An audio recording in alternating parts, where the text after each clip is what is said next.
Hello and greetings. I'm Lifesong, and I'm here to tell you a little bit more about the religion of love. So, what is it?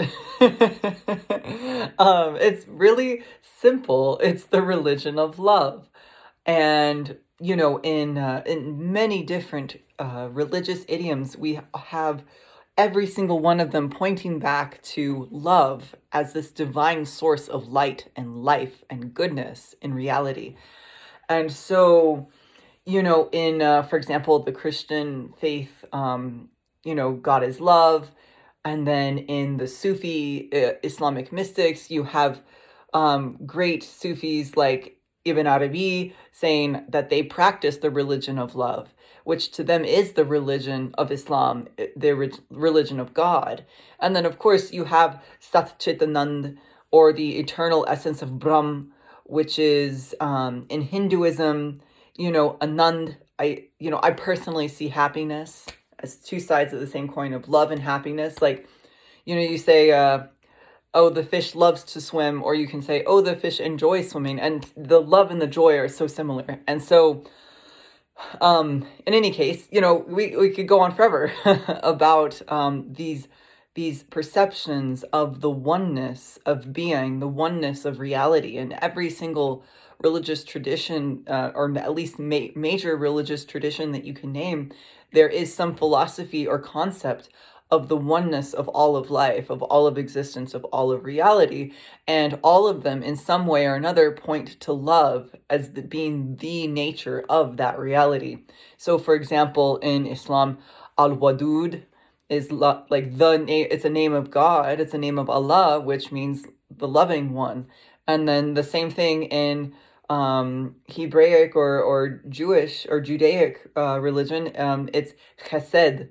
There's a whole bunch of, and we can, I don't want to get lost in that. I just want to say that the story, or the story of this channel, the story of the religion of love, is that essentially, every religion comes to God from a different perspective and a different angle, but God is the same. It doesn't matter if you're on this side of the earth or that side of the earth, or if you're up in the Arctic.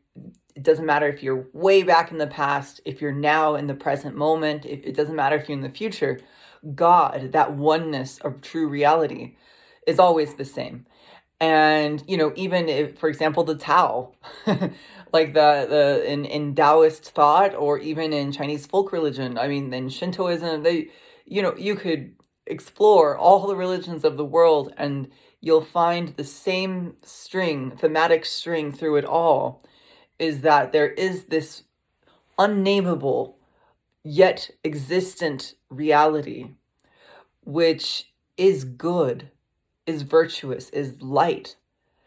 And, we try as we might to put a name on it.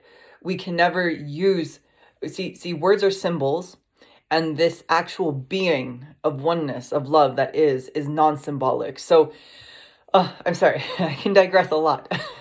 But the idea is love itself is the beingness which we all are.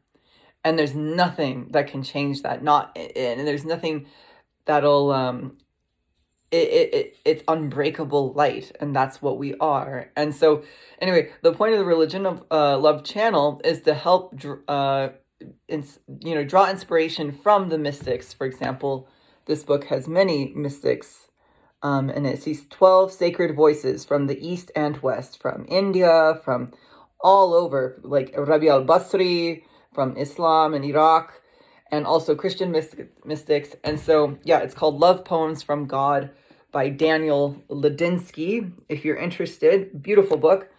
But the idea is there are religious people all over this world celebrating the oneness of God, celebrating the oneness of love that is. And so this channel is to bring more and more awareness to that light, that there is this great being which exists, which is beyond any and all convention, any and all religious traditions or formulations that could be made about it, and that you are it, and I am it, and this backdrop is it.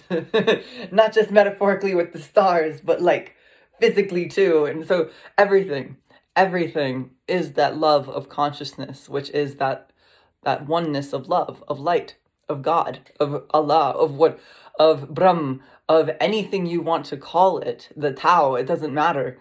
It is all, it is it. Anyway, that's it for today. Just a little introduction of the why of the channel. And yes, we hope you'll enjoy. Take care. God bless and bye-bye. See you next time.